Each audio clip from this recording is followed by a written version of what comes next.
Il était une fois, dans un petit village niché entre les montagnes, 7 sœurs qui vivaient avec leur grand-mère dans une maison en pierre au bout du chemin. Luna, l'aînée, avait 12 ans et des cheveux noirs comme la nuit.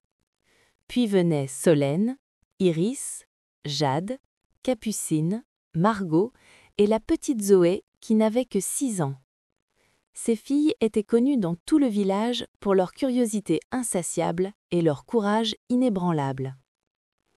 Un matin d'automne, alors que les feuilles dorées tombaient doucement des arbres, un événement étrange se produisit. Le vieux puits au centre du village, celui qui fournissait de l'eau claire et fraîche depuis des générations, ne donnait plus une seule goutte.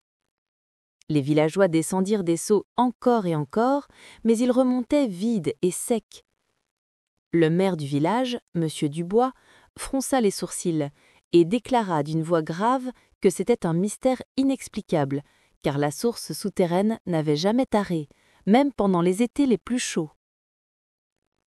Les 7 sœurs se rassemblèrent sous le grand chêne près de leur maison. Luna prit la parole, ses yeux brillants de détermination. « Nous devons découvrir ce qui se passe avec le puits. Le village a besoin d'eau et personne ne semble savoir quoi faire. » Les autres hochèrent la tête avec enthousiasme. Même la petite Zoé leva son poing en l'air en disant « On va résoudre ce mystère !» Cette nuit-là, alors que la lune brillait haut dans le ciel, les 7 sœurs se glissèrent hors de leur maison avec des lampes à huile et des cordes.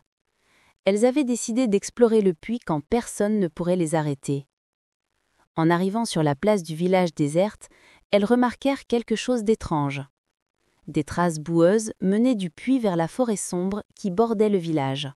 « Regardez !» chuchota Iris en pointant du doigt. « Ces empreintes sont énormes, beaucoup trop grandes pour être celles d'un humain. » Jette sa genou pour les examiner de plus près. « On dirait de traces d'un animal, mais je n'ai jamais rien vu de tel. » Les sœurs s'échangèrent des regards nerveux, mais leur curiosité était plus forte que leur peur. Elles décidèrent de suivre les traces. Le sentier les conduisit profondément dans la forêt, où les arbres étaient si hauts et si serrés que la lumière de la lune peinait à percer. Capucine marchait près de sa petite sœur Zoé, tenant fermement sa main. Soudain, Solène s'arrêta net. Devant elle se dressait une grotte cachée derrière un rideau de lierre épais. Les traces menaient directement à l'intérieur. « Vous entendez ça ?» murmura Margot. Un bruit sourd et régulier venait de la grotte, comme le son de l'eau qui coule. Les sœurs entrèrent prudemment, leurs lampes à huile projetant des ombres dansantes sur les parois rocheuses. Plus elles avançaient, plus le bruit de l'eau devenait fort. Et puis, elles le virent. Au centre d'une vaste caverne souterraine, un énorme crapaud brillant, de la taille d'une carriole, était assis sur un rocher. Sa peau luisait de 1000 couleurs dans la lumière des lampes, et ses yeux dorés les fixaient avec une intelligence surprenante. Mais ce n'était pas le plus étrange. Derrière le crapaud, l'eau du village coulait à flots dans un bassin naturel, comme si quelqu'un avait détourné toute la source souterraine vers cet endroit. « Qui êtes-vous » demanda Luna courageusement, bien que sa voix tremblât légèrement. À leur grande surprise, le crapaud parla d'une voix profonde et mélodieuse. « Je suis Gaspard, le gardien des sources oubliées. Votre village a construit son puits sur ma maison ancestrale, il y a 100 ans, et j'ai enfin décidé de reprendre ce qui m'appartient. » Les sœurs se regardèrent perplexes. La petite Zoé s'avança avec innocence. « Mais, monsieur Gaspard, les gens du village ont besoin d'eau pour boire, cuisiner et vivre. Sans le puits, ils vont souffrir. » Le crapaud cligna lentement de ses grands yeux dorés. « Pourquoi devrais-je me soucier d'eux ? Personne ne s'est soucié de moi quand ils ont pris ma source. » C'est alors que Jade eut une idée. « Et si nous trouvions une solution qui convienne à tout le monde ? Une solution où vous pourriez garder votre maison et où le village pourrait avoir de l'eau. » Gaspard sembla intrigué.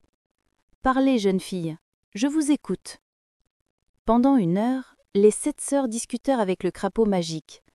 Elles apprirent que Gaspard se sentait seul et oublié depuis des années. Il ne voulait pas vraiment nuire au village, mais simplement être reconnu et respecté. Luna proposa alors un plan brillant. « Que diriez-vous si nous créions un petit sanctuaire pour vous, près du puits, Un endroit magnifique avec des plantes, des fleurs et un bassin d'eau claire, rien que pour vous. En échange, vous laisserez l'eau couler à nouveau pour le village. » Iris ajouta: « Et nous pourrions installer un panneau expliquant votre histoire pour que personne n'oublie jamais le gardien des sources. » Solène continua: « Les enfants du village pourraient venir vous rendre visite et vous apporter des offrandes de fruits et de fleurs. » Gaspard réfléchit longuement, son visage brillant exprimant une profonde émotion. Finalement, une larme scintillante roula sur sa joue colorée. « Cela fait si longtemps que personne ne m'a parlé avec quintesse. Votre proposition me touche profondément. J'accepte. » D'un mouvement de sa grande patte, il déplaça un rocher et instantanément, l'eau commença à couler dans la bonne direction, retournant vers le puits du village. Les 7 sœurs travaillèrent avec Gaspard pendant le reste de la nuit. Avec sa magie, il les aida à créer un passage secret entre la grotte et le nouveau sanctuaire qu'elles dessineraient près du puits. Au lever du soleil, quand les villageois découvrirent que l'eau coulait à nouveau, ils furent stupéfaits. Et quand ils entendirent l'histoire des 7 sœurs, racontée par Luna sur la place du village, ils furent remplis d'admiration et de gratitude. Le maire ordonna immédiatement la construction du sanctuaire pour Gaspard. Les artisans du village créèrent un magnifique jardin, avec une fontaine, des plantes aquatiques et un abri confortable pour le crapaud magique. Les enfants venaient chaque jour leur rendre visite, lui racontant des histoires et partageant leur goûter. Gaspard n'avait jamais été aussi heureux. Quant aux 7 sœurs, elles devinrent les héroïnes du village. Leur grand-mère était si fière qu'elle pleura de joie. Mais plus important encore, elles avaient appris une leçon précieuse. Les mystères les plus effrayants cachent souvent simplement quelqu'un qui a besoin d'être écouté et compris.